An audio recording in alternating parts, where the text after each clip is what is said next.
وہ پاکیزہ ہوگا وہ مال کہ جس کے ذریعے سے اللہ کا رسول تجارت فرمائے۔ اس مال کی پاکیزگی کی عظمت تک کوئی پہنچ سکتا ہے؟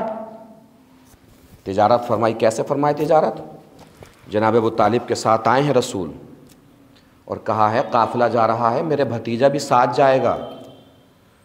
جناب خدیجہ کے پاس غلام تھا میسرہ جس کا نام تھا، اس سے کہا کہ دیکھو یہ ابو طالب ہے، یہ محمد ہیں، ان کے بھتیجے ہیں، یہ قافلے میں ہمارے ساتھ جائیں گے، اور تمہیں اس مرتبہ کرنا یہ ہے کہ بس ان پہ نظر رکھنی ہے۔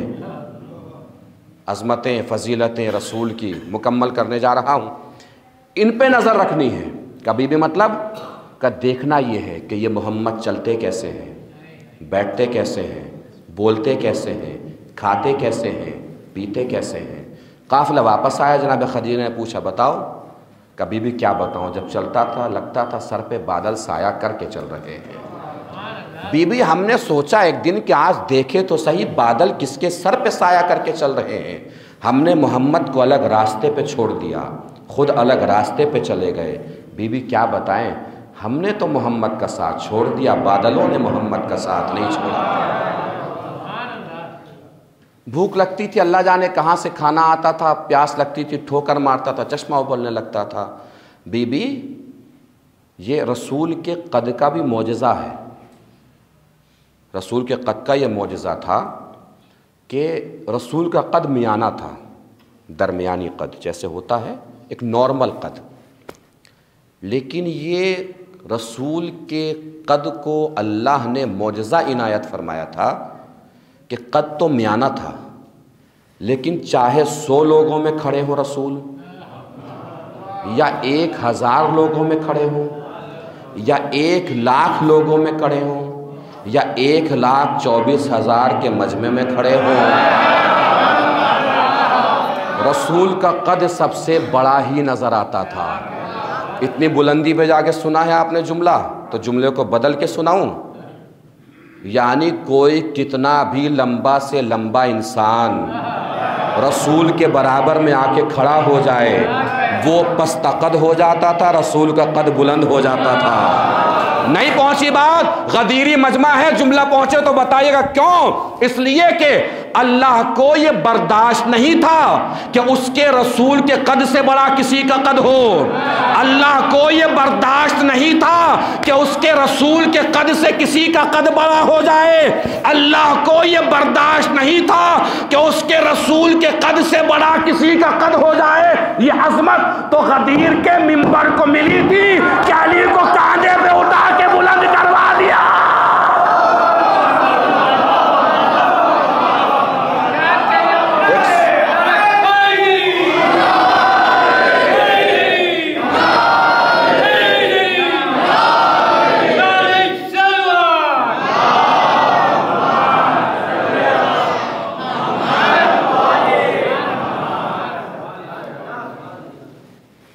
پہنچے یہ بات؟ سلامت رہیے۔ جناب خدیجہ نے فرمایا کہ میسرہ ایسا کرو، پیغام عقد لے کے چلے جاؤ۔ پھوپھی سے بھی ہے، خالہ سے بھی ہے، اور جناب میسرہ سے بھی روایت ہے۔ پیغام عقد لے کے گئے، پیغام عقد قبول ہو گیا۔ جناب ابو طالب کے گھر سے بارات چلی۔ کس کے گھر سے؟ جناب ابو طالب کے گھر سے بارات چلی۔ علامہ سید محمد امروہی صاحب بہت بڑے خطیب گزرے ہیں، امروہہ کے تھے، بڑے حاضر جواب خطیب تھے۔ ان سے کسی نے پوچھ لیا قبلہ مسلمان رسول کی ہر بیوی کا ذکر کر لیتا ہے، جناب خدیجہ کا تذکرہ کیوں نہیں کرتا؟ انہوں نے جواب دیا اس لیے نہیں کرتا کہ بتانا پڑے گا بارات کس کے گھر سے گئی تھی۔ اب اتنی بلندی پہ جا کے سن لیا ہے تو ایک اور جملہ سن لیجئے۔ ان سے کسی نے پوچھ لیا قبلہ رسول کی بیویاں کتنی تھیں؟ انہوں نے کہا بھئی مجھے نہیں پتا، میں نے تو بس ایک ہی کا ولیمہ کھایا ہے۔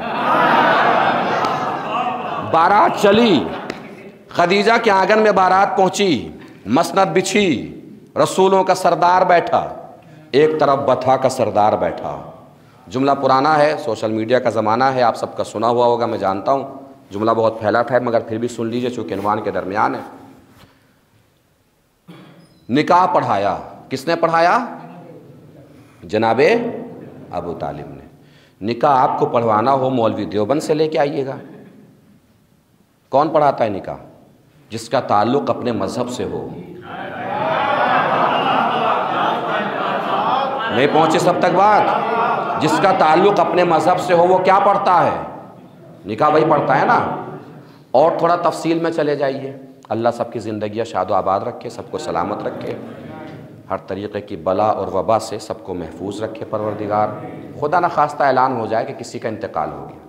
انتقال ایک ایسی چیز ہے کہ جس میں لوگ مذہب نہیں دیکھتے، ہر مذہب کا آدمی شرکت کرنے کے لیے آ جاتا ہے، لیکن اب تک اگر غور فرمایا ہو تو تائید فرمائیے گا، توجہ نہ فرمائی ہو تو آئندہ توجہ فرمانے کی کوشش فرمائیے گا۔ اگر کسی اور مذہب کا جنازے میں شرکت کے لیے آ بھی جائے تو اس سے پہلے کہ جنازے کی نماز شروع ہو، تلقین شروع ہو، دفن شروع ہو، وہاں سے چلا جاتا ہے۔ کیوں؟ اس لیے کہ اسے پتہ ہوتا ہے مرنے والے کا میرے مذہب سے کوئی تعلق نہیں ہے۔ جو پہنچ گئے ان کی پہنچ کو سلام، جو نہیں پہنچے انہیں بھی گھبرانے کی ضرورت نہیں ہے، ساتھ لے کے چلنا ہے انشاءاللہ۔ اس لیے کہ اسے پتہ ہے مرنے والے کا میرے مذہب سے کوئی تعلق نہیں ہے، اس کی نماز الگ ہوگی، تلقین الگ طرح ہوگی، دفن الگ طریقے کا ہوگا۔ نہیں توجہ فرمائی؟ جو اپنے مذہب کا ہوتا ہے نکاح پڑھتا ہے، جو اپنے مذہب کا نہیں ہوتا جنازہ چھوڑ کے چلا جاتا ہے۔ جو اپنے مذہب کا ہوتا ہے نکاح پڑھتا ہے، جو اپنے مذہب کا نہیں ہوتا جنازہ چھوڑ کے چلا جاتا ہے۔ جو اپنے مذہب کا ہوتا ہے نکاح پڑھتا ہے، جو اپنے مذہب کا نہیں ہوتا جنازہ چھوڑ کے چلا جاتا ہے۔ 1400 سال سے سن رہے ہیں کافر کون، مسلمان کون، مرضی تیری، چاہے جسے کافر بتا چاہے جسے مسلمان بتا، لیکن کافر یا مسلمان بتانے سے پہلے یہ ضرور جھانک کے دیکھ لینا رسول کا نکاح کس نے پڑھا، رسول کا جنازہ چھوڑ چھوڑ کے کون کون بھاگا۔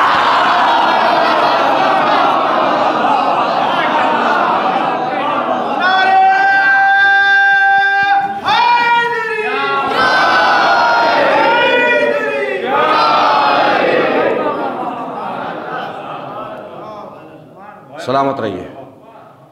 پہنچ گئی بات؟ خدیجہ کی ڈولی اٹھی، عرب کی ایک بدو عورت جناب خدیجہ کے پاس پہنچی۔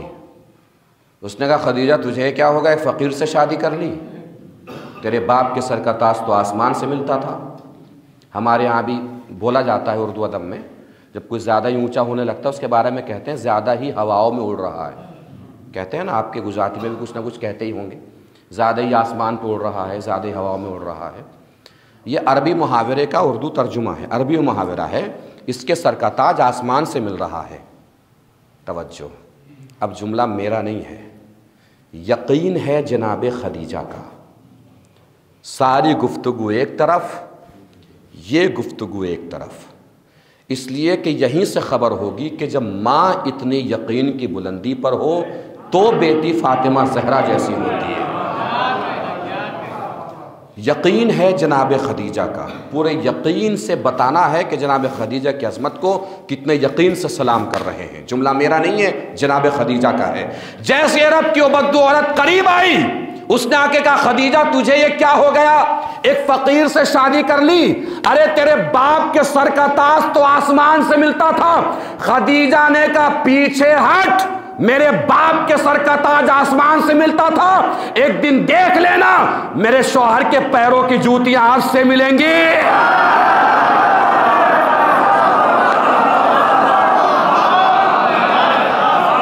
ڈولی اٹھی جناب خدیجہ کی، رخصت ہو کے جناب خدیجہ رسول کے آنگن میں پیغام کبریا آیا، اے میرے حبیب کھل کے دعوت اسلام دیجئے۔ رسول نے دعوت اسلام دینا شروع کی۔ ایک دن رسول اداس بیٹھے ہیں، مایوس بیٹھے ہیں، جہاں سے شروع کی تھی بات وہیں لے کے آ گیا ہوں۔ جناب فاطمہ زہرا کی عظمت سے میں نے ساری گفتگو کو ملا دیا ہے۔ یہیں کے لیے میں نے عرض کیا تھا کہ آخر تک پہنچتے پہنچتے بات ایک جگہ اس طرح جمع ہو جائے گی کہ آپ کو یقین ہو جائے گا کہ مکمل ایک ہی موضوع تھا جو جناب فاطمہ تک پہنچنے کے لیے مقدمے کی طور سے آپ کے سامنے نظر کیا گیا ہے۔ آج کی اس گفتگو کو، آج کی اس مجلس کو توجہ فرمائیے گا عزیزو۔ اداس بیٹھے، مایوس بیٹھے، جناب خدیجہ قریب آئیں، پوچھا کیوں پریشان ہیں؟ رسول نے فرمایا، عالمین کے لیے رحمت بن کے آیا، فرمایا کہ مکے میں بھوک مری ہے، اگر انہیں کھانے پینے کے لیے نہیں ملا تو لوگ مر جائیں گے، غربت کی وجہ سے کچھ لے بھی نہیں سکتے۔ جناب خدیجہ نے فرمایا پھر گھبرانے کی کون سی بات ہے، میری دولت کس دن کے لیے ہے۔ دولت اور مال کا ڈھیر لگنے لگا۔ سب جانتے ہیں، مجلس سے سنتے رہتے ہیں، کس قدر ڈھیر لگا کہ ادھر کا آدمی ادھر نظر نہیں آتا تھا، اتنا ڈھیر لگا، اتنی دولت جمع ہوئی۔ رسول کے دروازے کے باہر صف لگی ہوئی ہے، مال اٹھانا چاہتے ہیں لوگ کہ پیچھے سے جناب خدیجہ کی آواز آئی، آئے ہو تو لے کے جانا، بس میری ایک شرط ہے۔ کہ جی بیوی بتائیے، کہ ایسا کرو کلمہ پڑھتے جاؤ مال لیتے جاؤ۔ سارا موضوع میں نے ایک جگہ جمع کر دیا ہے، کلمہ پڑھتے جاؤ مال لیتے جاؤ۔ آپ نے شاید توجہ نہیں فرمائی، رسول کی زندگی میں دو شخصیتیں بڑی اہم ہیں، جناب خدیجہ، جناب ابو طالب۔ دونوں کا فرق سمجھے کیا ہے؟ دونوں کے درمیان فرق یہ تھا کہ خدیجہ کلمہ پڑھواتی رہی، ابو طالب کلمہ بچاتے رہے۔ خدیجہ کلمہ پڑھواتی رہی، ابو طالب کلمہ بچاتے رہے۔ خدیجہ کلمہ پڑھواتی رہی، ابو طالب کلمہ بچاتے رہے۔ 45 منٹ ہو چکے ہیں مجھے محنت کرتے ہوئے۔ محنت کا آخری جملہ ہے، اگر لگے کہ واقعا محنت ہوئی ہے تو پوری محنت سے بتائیے گا کہ محنت کتنی میری پہنچ گئی آپ تک اور آپ کتنی محنت سے مجھ تک پہنچنے جا رہے ہیں۔ پوری توجہ فرمائیے گا، اگر ساری تاریخ ایک جگہ لا کے جمع کر دوں اور شہزادی کی تاریخ سے آج کی تاریخ یہ مل جائے گی، اور کل سے انشاءاللہ مکمل طور سے شہزادی کے سلسلے سے گفتگو ہوگی۔ آج کی تاریخ پایہ تکمیل تک پہنچ رہی ہے جو سنا رہا ہوں۔ توجہ عزیزو، خدیجہ کلمہ پڑھواتی رہی، ابو طالب کلمہ بچاتے رہے۔ خدیجہ کلمہ پڑھواتی رہی، ابو طالب کلمہ بچاتے رہے۔ پیغام کبریا آیا، اے میرے حبیب، اسلام پر احسان خدیجہ کا بھی ہے، اسلام پر احسان ابو طالب کا بھی ہے۔ آپ کو میرے پاس آنا ہے واپس، آپ کے بعد چلنا ہے سلسلہ امامت۔ اگر امامت کا سلسلہ خدیجہ کی نسل میں رکھوں تو ابو طالب کے احسان کا بدلہ کیسے دوں؟ اگر امامت کا سلسلہ ابو طالب کی نسل میں رکھوں تو خدیجہ کے احسان کا بدلہ کیسے دوں؟ ایسا کر، کسی دن ٹہلتا ٹہلتا میرے پاس عرش کی بلندی پہ چلا آ، بیٹھ کے بات کرتے ہیں، خدیجہ کی بیٹی لیتے ہیں، ابو طالب کا بیٹا لیتے ہیں، دونوں کی شادی کرا دیتے ہیں۔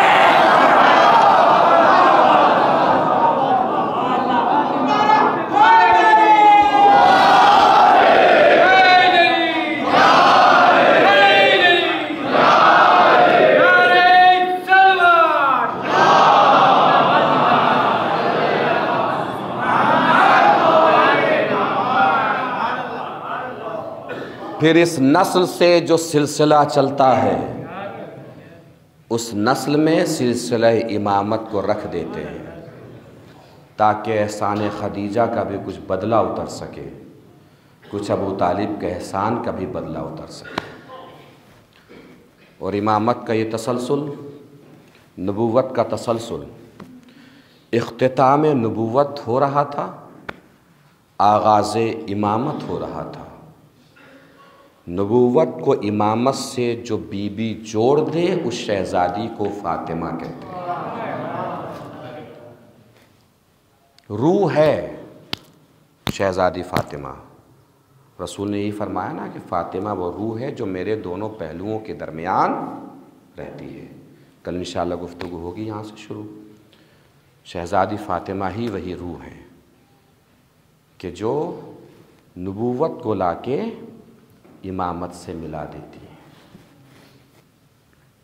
بس عزیزو، بات میری تمام ہو گئی، آج کے لیے اتنا ہی۔ عزائے فاطمی کے کچھ حقوق اپنے اوپر واجب کیجئے، فرض کیجئے۔ شہزادی فاطمہ دل میں ہے، شہزادی فاطمہ ذہن میں ہے، تو دل دماغ میں شہزادی فاطمہ کے لیے بہے ہوئے آنسو آنکھوں میں ہیں تو آنکھوں میں۔ طے کر لیجئے کہ جتنے دن بھی شہزادی کا غم منائیں گے، برا سوچنے سے، گناہ سوچنے سے، گناہ دیکھنے سے، گناہ کرنے سے، گناہوں کی طرف جانے سے پرہیز کریں گے۔ یہ اپنے اوپر واجب کیجیے۔ کیوں؟ اس لیے کہ مرکز طہارت ہے فاطمہ، اور قرآن میں اعلان ہے کہ رجس ان سے دور رہے گا، یعنی ہر طریقے کی گندگی، ہر طریقے کی پلیدگی، ہر طریقے کی نجاست، ہر طریقے کی خباثت، ہر طریقے کا گناہ ان سے دور ہے۔ اب خود میں سوچیں، اور شہزادی صاحب عصمت تھی، صاحب ولایت بھی تھی۔ شہزادی کا ایک لقب الولیہ ہے، ولی مانیے شہزادی کو۔ ولی ماننے کا مطلب یہ ہے کہ ہمارے اوپر ہم سے زیادہ شہزادی کا حق ہے۔ گناہ دیکھنے سے پہلے، کوئی بھی چیز ایسی دیکھنے سے پہلے جس کے بارے میں آپ کو یقین ہے کہ گناہ ہے، سوچیں کہ میری آنکھوں پر شہزادی کا قبضہ ہے۔ ان آنکھوں سے ہم گناہ نہیں کریں گے جہاں شہزادی کا قبضہ ہو۔ ہاتھ کسی گناہ کی طرف بڑھیں تو سوچئے نہیں، ان ہاتھوں سے ہمیں رات میں جانا ہے اور ماتم کرنا ہے شہزادی کا، اس ہاتھ سے ہم کوئی گناہ نہیں کریں گے۔ جب پیر گناہ کی طرف جائیں تو سوچئے انہی کے ذریعے سے ہمیں چل کے فرش اعظم تک جانا ہے، مجلس میں جانا ہے، وہیں جانا ہے جہاں اہل بیت آ کے بیٹھتے ہیں۔ ہم ان پیروں کو گناہوں کی طرف نہیں لے جائیں گے۔ کم سے کم یہ 20-25 دن اپنے اوپر واجب کر لیجئے کہ کوئی بھی غلط کام نہیں کرنا ہے، کوئی گناہ نہیں کرنا ہے، نہ گناہ دیکھنا ہے۔ ہو سکتا ہے انہی 25 دنوں کے صدقے میں اللہ آپ کی پوری زندگی کو طاہر بنا دے، پاک و پاکیزہ بنا دے۔ عہد کیجئے، خود سے وعدہ کیجئے، کسی کو دکھانے کے لیے نہیں، اپنے آپ کو مطمئن کرنے کے لیے۔ ہم شہزادی کے لیے ان آنکھوں سے رو کے آئے ہیں، تو ہم ان آنکھوں کو کسی گناہ کی طرف نہیں لے جائیں گے۔ ہم ان ہاتھوں سے شہزادی کا ماتم کر کے آئے ہیں، کچھ گناہ نہیں کریں گے ان ہاتھوں سے۔ سوچئے 1 گھنٹے کی گفتگو میں اگر ایک بھی بات آپ کی سمجھ میں آ گئی تو آپ کے لیے بھی کافی ہے، میرے لیے بھی کافی ہے۔ شہزادی عصمتوں کی وہ ملکہ، جہاں کہ نبوت سلام کرتی تھی۔ زمانہ کیسا بدلا؟ جس در پہ نبوت سلام کرتی تھی اس در پہ ہم نے آگ و لکڑیاں دیکھی ہیں۔ میں اکثر کہتا ہوں مصائب کے درمیان کہ جو آپ کے دل سے جو پہلی یہ ہاہ نکلتی ہے نا، پہلی آہ، اسی کو سننے کے لیے بس شہزادی آتی ہے۔ اور شہزادی اکیلے تھوڑی آتی ہیں، ساتھ میں سکینہ بھی ہوتی ہے، زینب بھی ہوتی ہے، امام سجاد بھی ہوتے ہیں۔ امام سجاد آ کے وہاں بیٹھ جاتے ہیں جہاں سے آپ لوگ اندر تشریف لاتے ہیں۔ آپ کی آواز گریہ بلند ہوتی ہے تو جناب سکینہ پوچھتی ہے جناب زینب سے، پھوپھی اماں ان لوگوں نے بابا کا گلا کٹتے دیکھا تھا؟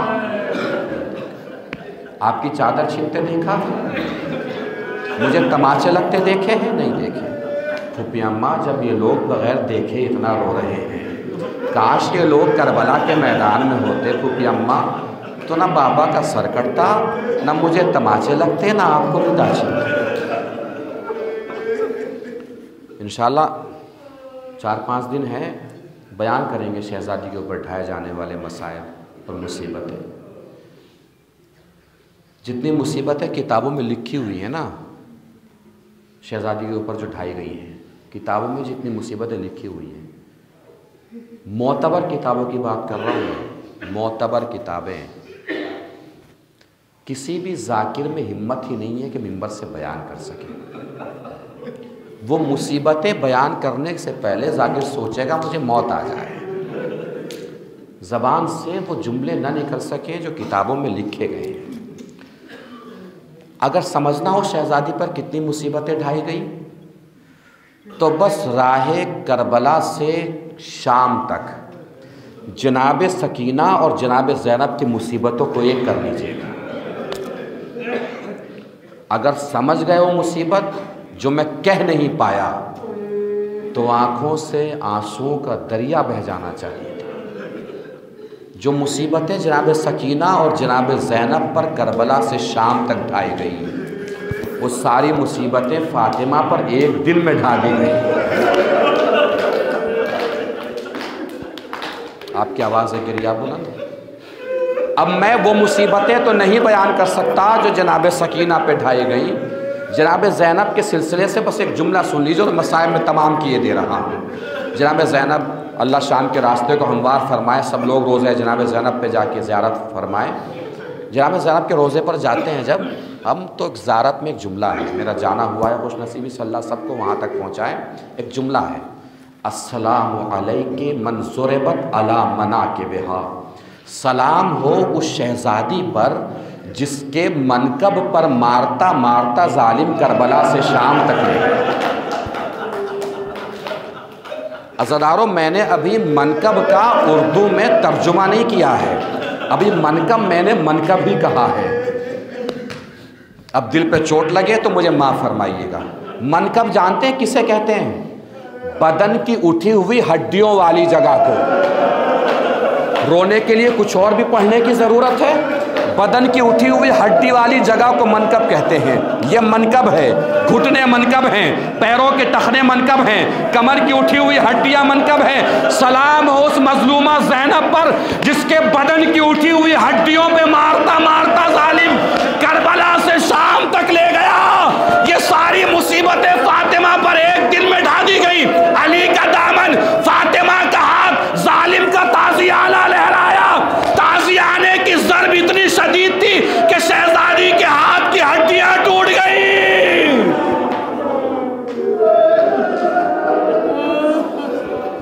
شہزادی آواز دیتی رہی، چھوڑ دو میرے ابو الحسن کو، چھوڑ دو علی کو، چھوڑ دو ابو الحسن کو، چھوڑ دو علی کو۔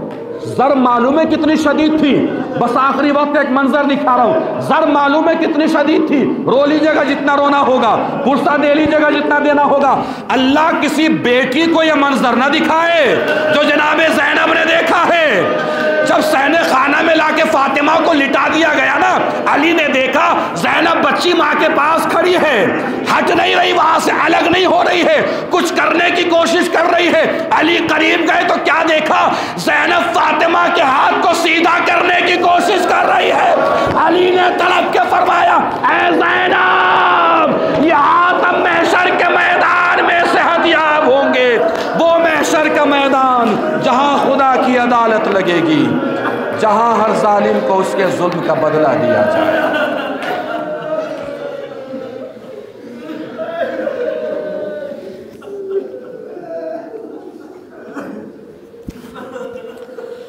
اللہ لعنت اللہ علی القوم الظالمین، سیعلم الذین ظلموا ای منقلب ینقلبون، انا للہ و انا الیہ راجعون۔ ماتم حسین۔